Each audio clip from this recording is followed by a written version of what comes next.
Congratulations on your new BioLite Campstove. The Campstove comes in two parts, the stainless steel fuel chamber and the orange power module. We've also included fire lighters and a double-ended USB cable. Like a car, the Campstove has a rechargeable battery to help with easy startup. Before your first use, we recommend that you condition the battery by plugging the power module into an external USB port. Just use the cable in your box. The light around the USB port will flash orange while charging. The light will become solid orange when the battery is ready for your first use. If you use the Campstove every 6 months, you won't ever need to repeat this step. The two parts of the Campstove pack together for compact storage. To put it together, just slide the power module into the stove body. Fully extend the folding legs to lock the power module in place.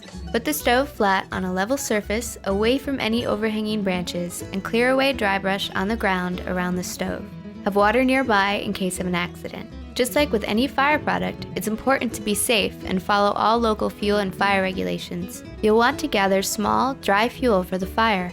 If it's recently been raining outside, you may want to bring a little dry wood with you to help start the fire. Here's an example of wood that's good for burning. It snaps cleanly because it's well aged and it's very dry. Twigs that bend without breaking won't burn as well. We don't recommend using leaves because they tend to smoke. Fill the stove chamber loosely without blocking the jets on the side of the chamber. We recommend using a fire lighter to get the fire started, and we've included some in your box. Just light one end, let the flame get started, and then place it carefully in the fuel chamber.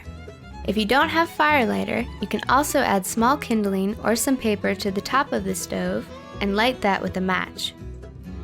Wait about 10 seconds and then push the power button to start the fan on low. This creates the flow of oxygen to the fire to help start it quickly. As the fire builds, you can push the power button again to set it to high. You can start adding larger fuel at this point. Oak, maple, and other hardwood twigs are good to use because they're long burning. If it's windy, make sure the power module is not downwind. To cook, just place your pot directly on the pot stand. Line up the handle with one of the legs below. This keeps your pot handle out of the path of flames.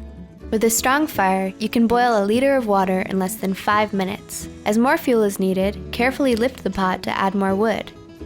As the fire burns, you can push the power button to toggle between low and high. Use low to start the fire or when you want a less intense flame. To simmer, let the fire burn down and set the fan to low. You can start charging your devices when the light bar around the USB port changes from orange to green.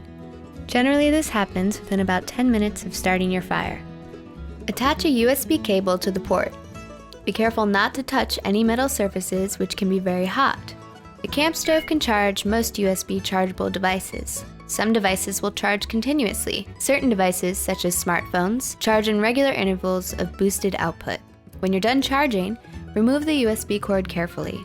Pulling too sharply can knock over your stove.